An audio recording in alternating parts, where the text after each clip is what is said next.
Au lycée, je me faisais harceler par la moitié de ma classe parce que j'aimais et je lisais des mangas. Mes parents ont toujours trouvé que les mangas étaient dénués de sens, violents et sans intérêt. Quand mon entourage a su que je regardais des animés, on m'a directement rabaissé et traité de gamin. Avez-vous des conseils pour les personnes ayant des préjugés sur les mangas ? Commencez par en lire un et on verra après quoi.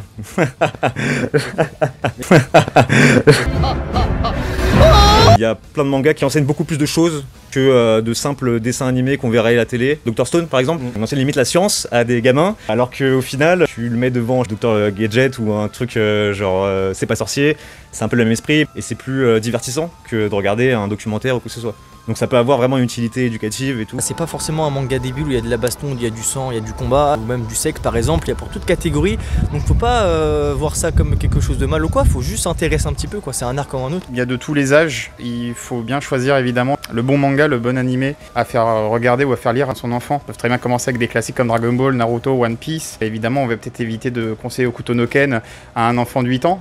Ce que je leur conseillerais c'est surtout de se renseigner même auprès d'enseignes qui vendent du manga, quel manga acheter à leurs enfants selon la tranche d'âge. Un animé peut être très intelligent, peut traiter de sujets très durs normalement, très tabous comme la violence scolaire, etc. C'est des sujets très sensibles que l'animé peut super bien parler. Il faut vraiment pas fuir l'animé, le manga, parce que c'est quand même quelque chose de très très cool à regarder et à lire. On apprend énormément de morale. On en apprend aussi sur les pays, les régions dans lesquelles ils sont tournés. C'est pas parce que je lis des mangas, même à 20 ans, que je suis un enfant dans ma tête et que je suis pas forcément mature. Si un jeune ça a du mal à lire un roman, s'il peut lire quelque chose et que les mangas ça lui plaît, au moins il lira quelque chose et il sera passionné par ça. C'est pas parce que tu regardes des mangas que tu vas faire tout et n'importe quoi. C'est comme GTA, c'est pas parce que tu joues à GTA que tu vas commencer à tuer tout le monde. Là c'est pareil, dans les mangas c'est pas parce que tu regardes Dragon Ball que tu vas commencer à te battre avec tout le monde. Donc c'est sûr que si on regarde des mangas de sport, quand tu regardes Olive et Tom ou Kuroko no Basket, t'as envie de te mettre au sport, mais y a rien de méchant là-dedans.